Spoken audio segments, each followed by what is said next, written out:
ಬಹುಮುಖ್ಯವಾಗಿ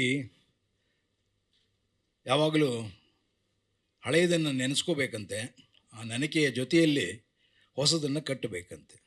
ಹಳೆಯ ಬೇರು ಹೊಸ ಚಿಗುರು. ರವಿ ಇಲ್ಲಿ ಬಂದಿರೋದು ಅದಕ್ಕೆ, ಅದೇ ಸಾಕ್ಷಿ. ಆ ಹಳೆಯ ಬೇರಿನ ಎಲ್ಲ ಸತ್ವವನ್ನು ತಗೊಂಡು ಹೊಸ ಬೇರು ಹೊಸ ಚಿಗುರೊಂದು ತನ್ನನ್ನು ತಾನು ಮೂಡಿಸ್ತಾ ಇದೆ. ಚಾಪ್ಟರ್ 2 ಯುದ್ಧಕಾಂಡ. ನನಗೆ ನೀವು ಆಗಲೇ ಹೇಳಿಬಿಟ್ಟಿದ್ದಾನೆ ಯಾವ ರೋಲು ಅಂತ.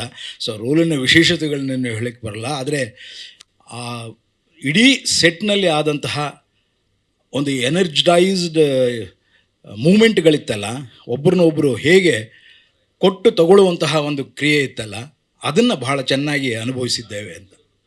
ಅದು ಯಾವುದೇ ಸಣ್ಣ ಪಾತ್ರ ಆಗಿರಲಿ ದೊಡ್ಡದಾಗಿರಲಿ, ಒಬ್ಬ ಪೊಲೀಸ್ ನಿಂತಿದ್ದರೂ ಕೂಡ ಅವನು ಅದರಲ್ಲಿ ಕೇವಲ ಪಾತ್ರವಾಗಿರಲಿಲ್ಲ, ಅದರಲ್ಲಿ ಜೀವಂತವಾಗಿ ಜೀವಂತವಾಗಿದ್ದ ಅನ್ನೋದು. ಇದು ನನಗೆ ನಾನು ಅಲ್ಲಿ ನಟಿಸಿದ ಅಷ್ಟೂ ದಿನಗಳಲ್ಲಿ ಕಂಡುಬಂದಂತಹ ನಿರಂತರವಾದಂತಹ ಒಂದು ಚೈತನ್ಯ. ಇವತ್ತು ಕನ್ನಡ ಚಿತ್ರರಂಗಕ್ಕೆ ಆ ರೀತಿಯ ಒಂದು ನಿರಂತರ ಚೈತನ್ಯ ಬೇಕಾಗಿದೆ. ಕಾರಣ ಯಾಕೆ ಅಂದರೆ, ಯಾರ ತಪ್ಪನ್ನು ಯಾರು ಹೀಗೆ ಅಂತ ಹೇಳೋಕ್ಕಾಗಲ್ಲ.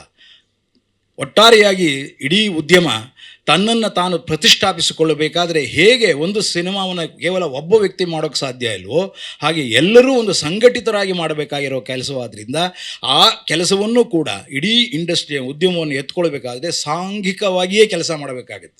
ಒಬ್ಬೊಬ್ಬರೇ ಕೆಲಸ ಮಾಡೋಕ್ಕಾಗಲ್ಲ. ಒಂದು ಸಿನಿಮಾ ಹಿಟ್ಟಾಯಿತು ಒಂದು ಕೂಡಲೇ ಅದೋ ಹಿಟ್ಟಾಗೋಯ್ತು ಇಡೀ ಕನ್ನಡ ಸಿನಿಮಾ ಹಿಟ್ಟಾಗುವಂತಹ ಒಂದು ಸಾಂದರ್ಭಿಕ ಸೂಚನೆಗಳನ್ನು ನಾವು ತಗೋಬೇಕಾಗುತ್ತೆ. ಅಂತಹದರಲ್ಲಿ ಮೊದಲ ಹೆಜ್ಜೆಗಳನ್ನು ಇಡಲಿ ಇದು ಅಂತ ಆಶಿಸ್ತೇನೆ. ಕಾರಣ ಯಾಕೆ ಅಂದರೆ, ಎಗೇನ್ ಅನ್ವರ್ಥನಾಮ ಸಿನಿಮಾದ ಯುದ್ಧ ಕಾಂಡ ಪ್ರಾರಂಭವಾಗಲಿ, ಶುಭವಾಗಲಿ.